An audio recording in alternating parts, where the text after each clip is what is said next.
You know you could be the winner if you really wanted to, right? But the problem is you keep playing that what if game. What if it don't work? What if I fail? Nah, flip it. What if it does work? And what if you win? Then what? You're gonna be sitting there happy, right? You say you wanna win, but then you're scared to lose. What sense does that even make? Look, you can't talk about wanting to win and then be scared of the risk.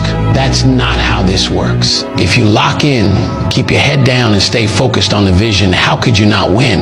The only thing that's gonna make you lose is your own mindset, and that's all on you.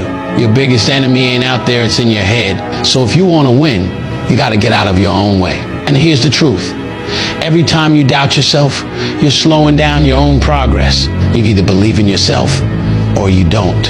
There's no in between. If you keep second guessing everything, you're already losing. But when you stop playing scared and start moving like you're built for this, you'll see everything change. So stop thinking about what could go wrong and start focusing on what's gonna go right.